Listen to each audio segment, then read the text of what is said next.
ইমোতে বিদেশি number save করবেন কিভাবে? ধরুন আপনার কোনো আত্মীয় দেশের বাইরে থাকে। আপনি চাচ্ছেন তার ইমো নাম্বারটি আপনার ইমোতে সেভ করতে। তাহলে কিভাবে সেভ করবেন? এই ভিডিওটি থেকে জানতে পারবেন। আবার অনেক সময় দেখা যায় আপনি হয়তো বিদেশে আছেন, আপনি সেখান থেকে চাচ্ছেন আপনি অন্য কোনো দেশের নাম্বারটি ইমোতে সেভ করবেন। তাহলে কিভাবে আপনার ইমোতে নাম্বারগুলো সেভ করবেন, বিদেশি নাম্বারগুলো সম্পূর্ণ প্রসেসটি এই ভিডিওটি থেকে জানতে পারবেন। আশা করি সম্পূর্ণ ভিডিও জুড়ে থাকবেন। তাহলে চলুন দেখতে থাকুন কিভাবে আপনারা ইমোতে বিদেশি নাম্বার সেভ করবেন। তো সেজন্য ইমো ওপেন করার পর উপরে এই প্রোফাইল আইকন দেখতে পাবেন, এখানে ক্লিক করবেন। ক্লিক করলে আপনাকে এরকম ইন্টারফেসে নিয়ে আসবে। এখন এখানে আপনি দেখতে পাবেন নিউ কন্টাক্ট, এখান থেকে আপনি নিউ কন্টাক্টের উপর ক্লিক করবেন। ক্লিক করলে এখানে আপনাকে একটি গুরুত্বপূর্ণ কাজ করতে হবে। এটা আপনারা ভালো করে দেখে রাখবেন। সেই কাজটি হচ্ছে এখান থেকে আপনাকে কান্ট্রি সিলেক্ট করতে হবে। কান্ট্রি সিলেক্ট না করলে কিন্তু আপনি সেই দেশের নাম্বারটি সেভ করতে পারবেন না। সেজন্য যে কাজটি করবেন, এখানে আপনারা দেখতে পাবেন প্লাসের পর কিছু সংখ্যা দেওয়া থাকতে পারে।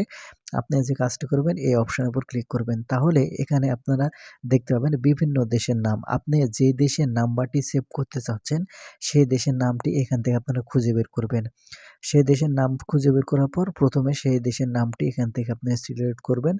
এখান থেকে নাম সিলেক্ট করা হয়ে গেলে এখানে আপনারা দেখতে পান ফোন আপনাকে এখন এখান থেকে ফোন নাম্বারটি দিতে হবে, যে নাম্বারটি আপনি সেট করতে চাচ্ছেন। ফোন নাম্বারটি দেওয়া হয়ে গেলেই এখন এখান থেকে অ্যাড বাটনের উপর আপনি এখান থেকে ক্লিক করবেন। যখন এখান থেকে অ্যাড বাটনের উপর ক্লিক করবেন, নম্বরটি যদি সঠিক হয় তাহলে কিন্তু সরাসরি অ্যাড হয়ে যাবে, আর না হলে কিন্তু এরকম দেখাবে।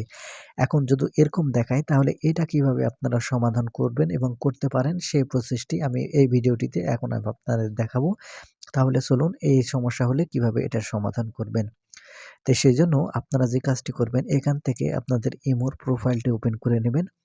প্রোফাইল ওপেন করলে এরকম ইন্টারফেসে নিয়ে আসবে। এখন এখান থেকে লোগো খুলে সিকিউরিটি অ্যান্ড প্রাইভেসি অপশন দেখতে পাবেন। আপনি এখন এখান থেকে সিকিউরিটি অ্যান্ড প্রাইভেসি অপশনটি ওপেন করবেন। করার পর এখান থেকে স্ক্রল করে নিচের দিকে আসবেন। আসলে এখানে আপনারা দেখতে পাবেন মেথড ফর এডিটিং মি। আপনি এখন এখান থেকে মেথড ফর এডিটিং মি এই অপশনটি ওপেন করবেন। ওপেন করলে প্রথমে এখানে আপনারা দেখতে পাবেন ফোন নম্বর। এর ডান পাশে অ্যারো বাটন আছে, এখানে ক্লিক করবেন।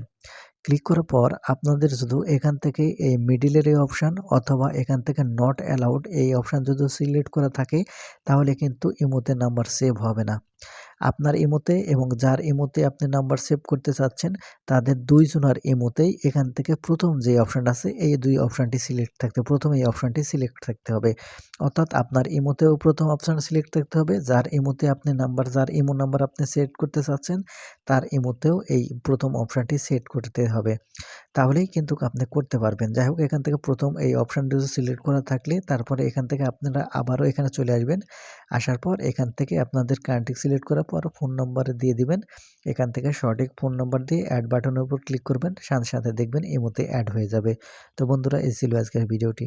ধন্যবাদ।